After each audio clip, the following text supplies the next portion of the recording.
ഈ ബെഡ് കണ്ടപ്പോൾ വെറുതെ തുള്ളിയെന്ന് മാത്രമേ ഇല്ല, ബെഡിന്റെ അല്ല, നമ്മൾ കട്ടിലിന്റെ ഒരു വീഡിയോ എടുക്കാന്ന് വിചാരിച്ചതാണ്. ഇതൊരു 5 അടിയിലെ അക്വേഷ്യന്റെ കട്ടിലാണ്.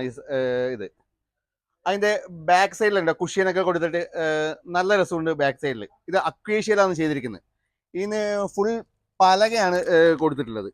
ഈ ബെഡ് തടഞ്ഞു നിൽക്കാൻ വേണ്ടിയിട്ട് ഒരു റീപ്പർ കൊടുത്തിട്ടുണ്ട് സൈഡിലേക്ക് കൂടിയിട്ട്.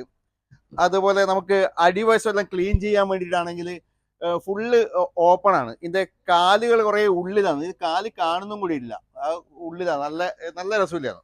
മറ്റൊരു കെട്ടിലാണ് ഈ കാണുന്നത്, ഇത് തേക്കിലാണ് കൊടുത്തിരിക്കുന്നത്. അതിന്റെ ഫ്രെയിം നല്ല വൃത്തിയിൽ കാണുന്നുണ്ട്. കുഷ്യന്റെ ഇത് കഴിഞ്ഞിട്ട് ഫ്രെയിം നല്ല വൃത്തിയിൽ കാണുന്നുണ്ട്. ഇതിന്റെ കാല് നമുക്ക് ജസ്റ്റ് കാണാൻ പാകത്തിൽ ഇവിടെ കൊടുത്തിട്ടുണ്ട്. എന്നാലും അടിഭാഗം എല്ലാം ക്ലീൻ ചെയ്യാൻ വേണ്ടിയിട്ട് നല്ല സൂപ്പർ സംഭവമാണ്. ഈ ഒരു കട്ടില് ഇതിന്റെ പലക ഉണ്ട്, അത് കൊടുത്തിരിക്കുന്നത് ഫുള്ള് തേക്ക് തന്നെയാണ്. ഇതിന് മറ്റേതുപോലെ കുറച്ച് വലിപ്പമില്ല റീപ്പർ ഒന്നുമില്ല. ബെഡ് ജസ്റ്റ് പോവാതിരിക്കാൻ വേണ്ടിയിട്ട് ജസ്റ്റ് ഒരു റീപ്പർ മാത്രമാണ് ഇതിൽ കൊടുത്തിരിക്കുന്നത്. ഈ 2 കട്ടിലും നല്ല ഭംഗിയിലെ സൂപ്പർ കട്ടിലാണ്.